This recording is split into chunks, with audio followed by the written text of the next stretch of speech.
I just want to take you on a journey as well today with how I discovered OneNote and how Sam helped me to convince me how Teams is going to be my way of teaching from now on.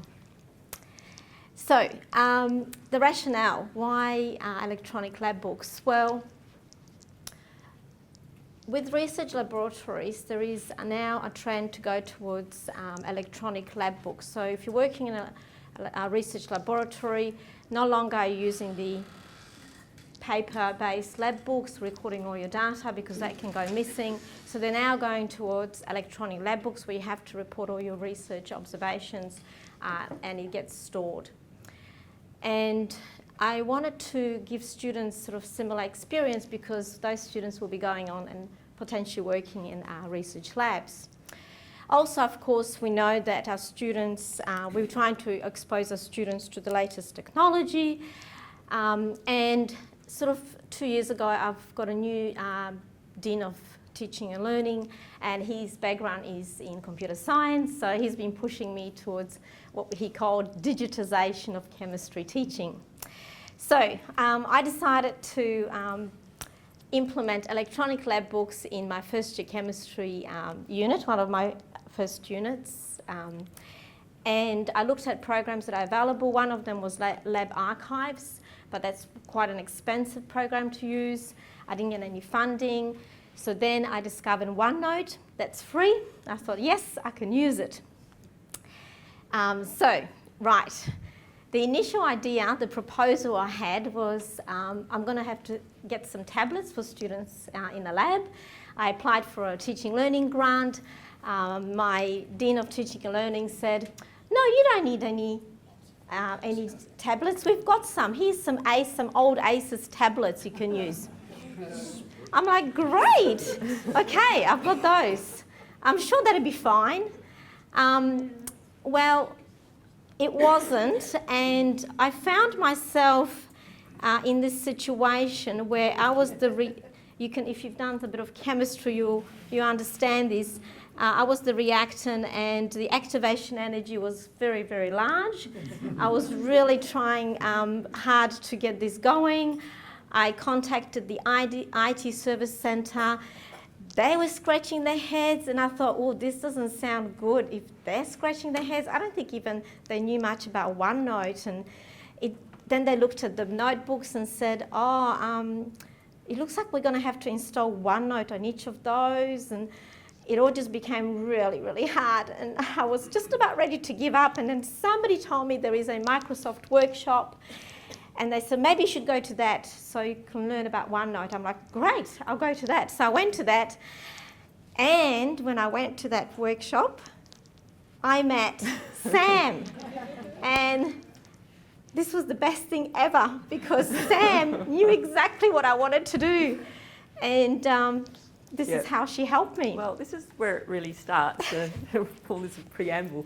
I'm a big believer that you can say a lot of things just with emojis. My emoji reaction was when I heard what she was actually going to do. The idea that you'd actually have to have individual notebooks to log into was horrifying. It's like, we've got this class notebook thing, we can use that. You've got one notebook, everybody logs into it. We didn't actually have it installed. So the first thing I got done was turn on the class notebook in Office 365. So while you can create a team that has a class notebook in it, unless you have it turned on in the background, it doesn't work. There are some properties there that just doesn't work the way it's supposed to. So have to have it turned on in Office 365 as well. Then we created that OneNote class notebook, and my thought was, okay, we'll just use the online version. That'll be fine, then everybody can log in. That didn't work because we need a video. We need to be able to record videos in this OneNote notebook. So then we thought, okay, right, well, we'll just log in from their own devices and it'll all work nicely. Class notebook is great. You've got this collaboration section where all the students can work together, which is something we really want to promote. We've also got the content library where we stick all of the read-only stuff, and then each student has got their own sort of section to work with. So it was ideal, and we thought, well, we've cracked it. We're all good now.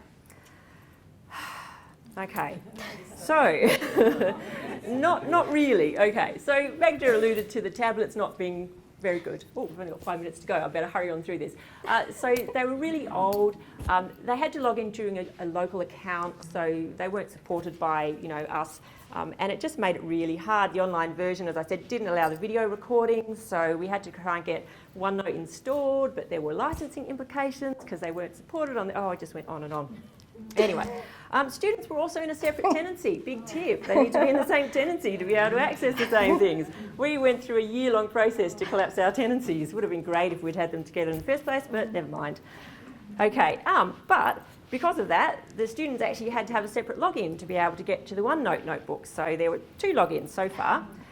But of course, the new login didn't have Wi-Fi access, so they had to log in using a student account. So 3 logins just to get into the OneNote. Okay, and if that wasn't enough, the tablets didn't stay charged, so we had to keep them, ongoing, always plugged in. We didn't have styluses. It seems a very obvious thing now, but the stylus is quite critical to the digital ink experience. You can't do it with a mouse, you can't do it with a keyboard. You need a good stylus. And the tablets themselves weren't great either, so they didn't have a smooth experience. I guess one does. Okay, but IT, we provided some styluses, so we got over that obstacle. OneNote's not great for formatting. It has limited capabilities to Word, so we really needed to, use tables to keep our data from moving around. And the students didn't really have a lot of experience with OneNote, and they found workarounds. So students are very creative, and if you try and make them use technology, but if it's going to take too long, I found that they were doing this. So they were using paper, taking a photo and inserting into OneNote. And then the other thing is, what I found is when they were typing in equations, and if in terms of when you're marking, if you don't put superscripts and subscripts, that's actually wrong when you're writing it. But they were just saying, oh, it just takes too long. So they were just giving me this, and I was a bit, thinking, oh, this is just not working. I'm trying to use technology to help them. It's actually detrimental. However, having said there was a lot of bad stuff, actually, when I surveyed the students, so I did this in semester 2, 2018, I decided to take a small cohort of students. I only had 20 students, so that was great. So my feedback, if it was going to be bad, it was only for 20 students. And that's how I had it. These are the famous ACES tablets, terrible. But, we were doing chemical reactions. They had the tablets there. They were recording data. They were taking photos, videos, embedding them, using Excel to plot graphs. And they actually said that things like the collaborative space was excellent because they could share the data straight away. The one thing I found excellent was that I had my own tablet and I was watching what they were doing literally on the tablet, and if a student was recording something incorrectly, I'd say, oh, Corinne, you got that wrong, can you fix it? Or I would actually fix it for them and explain. So it was very interactive. So that wasn't bad. Right. We've got 2 minutes left, so I'm going to be burning through this last section, hopefully. All right, so we've decided, and as a result of that trial, and trial is indeed the right word for it, is that we're going to make sure we have new tablets and styluses. It is actually critical to the digital experience. If you don't have it, it becomes a real barrier to actually learning. All right, we're also going to be structuring the lab template, so rather than taking a photo of their written ones, they can actually write directly into that OneNote notebook, so you've got a lot more room. It's an obvious thing now, but it was new, just didn't think it. So it'll be easier for the students to complete. We also just translated the written version into OneNote, and we didn't really take advantage of all of the, I guess, the richness of OneNote in terms of inserting videos and multimedia, and we don't have time to show you now, unfortunately, but we are actually going to make that a lot more interactive if we can, but definitely more multimedia rich. We're going to give the students training on OneNote. 1 minute. First lab class is we're going to be showing them how they can do the things they need to do, so they won't have that barrier in place. We're also going to add in teams. Magda wasn't very keen on doing it when I first suggested, so I didn't push it, but now, and especially after this workshop, she's seen the light and she's now a team convert, so we're going to get on board with teams and the collaboration.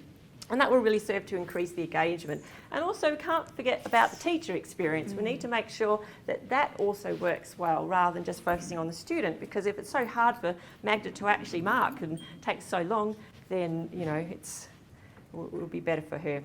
Okay, so we're probably out of time now, but we'll just quickly go with the future. And from our point of view, our being IT, we want to make sure it's a very good digital experience. We've got to apply the technologies to be able to do that. And also it's an iterative approach. We recognise that we're not going to get it right first time. You know, it might take us several goes, 10, 20, I don't know how long. We're just going to keep making small improvements, incremental changes until we do that.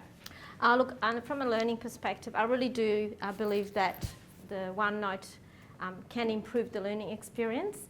So I'm going to continue using it, and I'm very lucky because next year we're building a brand new science building. We're going to have super labs, and as part of that, they said they're going to supply me with new tablets. So Surface Pro. So it's all going to work perfectly. Microsoft come to the party. Thanks very much. Thanks for listening. We're just kidding.